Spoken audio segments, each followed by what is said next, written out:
At the end of the day, we're going to put our guys in position to be successful. So however that ends up shaking out, when we go to play the game, that's what we'll do. For the free safety guy in the middle of the field, you'd love to see a rangy guy and cover a lot of ground. Get the ball on the ground for you when it spits outside the front seven. More the cover safety, the down safety, he's got to be able to play out in space. He's got to be able to cover a slot man to man, those kinds of things. But again, at the end of the day, we'll make sure we put our guys in position to be successful. Is there like a different type of when you are recruiting guys? Are you recruiting guys for one to be one safety versus the other, or is it just kind of you're recruiting safeties and you'll sort of sort it out? Well, again, I think you have to be very mindful of your roster and who you've got and how things shake out. Sometimes guys may leave early to go to the draft or whatever it may be, maybe graduation. So you've got to evaluate what kind of cover guys you have, who you've got in the middle of the field, who can go play outside for you, and obviously anybody that has versatility that can do more than one thing. There's a premium on those guys, but you definitely keep those things in mind throughout recruiting. How different was it for you in January, getting on the recruiting trail, going from Maryland, wearing the high-tech stuff, walking in? Yeah, people were all of a sudden a lot happier to see me. So yeah, it was definitely a difference. I can tell you that. Did you even see that translate to relationships with recruits or coaches? Yeah, again, I think some of that stuff wears off over time, and then it really becomes about the relationship that you've built with each individual player and just making sure that you're communicating regularly and building trust and rapport and things like that. So, definitely that little block O goes a long way for you when you first walk in the door, but after that it's more about the relationships you're able to build. What about your adjustments just overall to Ohio State and getting used to this program, staff, everything? Yeah, it's an unbelievable place. The thing I've realized is that because this is such an elite institution and an elite level of football that it attracts elite people. So for me, it's been an unbelievable opportunity to be around some of the best coaches in the United States. So that's the thing I've realized is just how elite everybody is here. How's the chemistry been among the new defensive staff? Unbelievable. Yeah, unbelievable. Great mix of personalities and very little ego in there. No idea is a bad idea right now, and we talk through it. It's been awesome. Really, really good. How have you and Coach Hafley split up the duties in the defensive backfield? So I kind of just play off of Coach Hafley. He takes the lead, and I mentioned that several weeks back.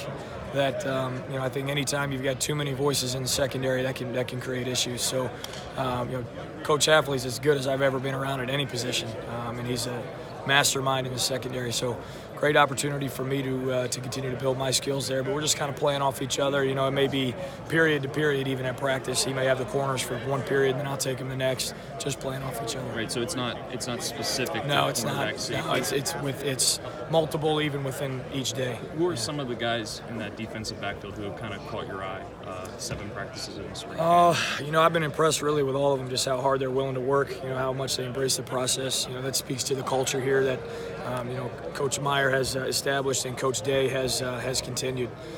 Just been really, really impressed by all those guys. To single 1 or 2 guys out right now, I'm not sure that I could do that for you. Collectively, out of the younger guys, what have you seen from them? This is a pretty talented group coming up that's going to probably have to step up this year. Yeah, for sure. I think we've got a lot of young talent. One guy that's not even practicing right now that's caught my eye even just in the meeting room is Ronnie Hickman, just how he goes about his business. For a guy that should still be in high school, you watch him in every meeting. He knows the answer to every question.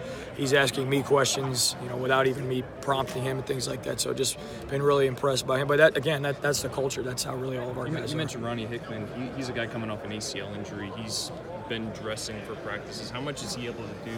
What's his recovery process been like physically? I'll leave that stuff to our athletic training staff. They're first class and they can answer that question for you. But as far as the mental preparation, he's been off the charts. He's physically been, very limited. We're going to make sure that we, take the time we need to take to get him back right. But again, everything from, we talk about emphasis on mental reps here. He's been as good as I've seen as far as getting quality mental reps. I've been really impressed with him. What about the special teams side of things?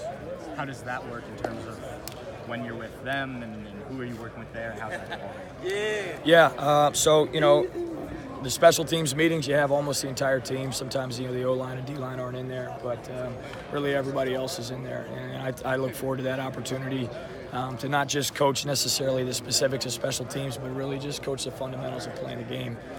So I relish that opportunity. We have periods of practice where I am able to be with our specialists, our kickers, punters, snappers. But then, outside of that, we just give them a plan. And fortunately, we've got unbelievable leadership in that particular unit, and they've been very diligent in practice. So. Who do you guys have working at gunner this year? Because you obviously lost Terry. Big shoes to fill there. Yeah. Again, this early in the game, I'd riddle off 15 or 20 names for you. But the reality is, we need to find those 1, 2, maybe 3 guys that separate themselves, that really go take the job. And that's what we're trying to sort through right now. When you go back and you look at film of Terry, though, is that impossible to find again? Is it impossible? I don't ever like to use the word impossible. Will it be difficult? The bar is as high as a bar could be. Yeah, he was fun to watch. Having been on the other side of that last year, he was a problem. It really was. You got to double him, and even then, you're really not sure you're probably going to outrun those guys. So, again, like I said before, big shoes to fill at that position. So. That's such a special spot here. It's held in such high esteem here. That's right. Is that kind of a different thing from other places you've coached, that it's held in such high regard? Yeah, really, it's the special teams, and particularly our punt team here is held in a very high regard. I've been fortunate to have coached under some guys that coached with Coach Meyer in the past, so that sort of that culture, that emphasis on that particular phase of the game has been emphasized. So not brand new to me, but I very much appreciate how good the culture is in that regard. Yeah.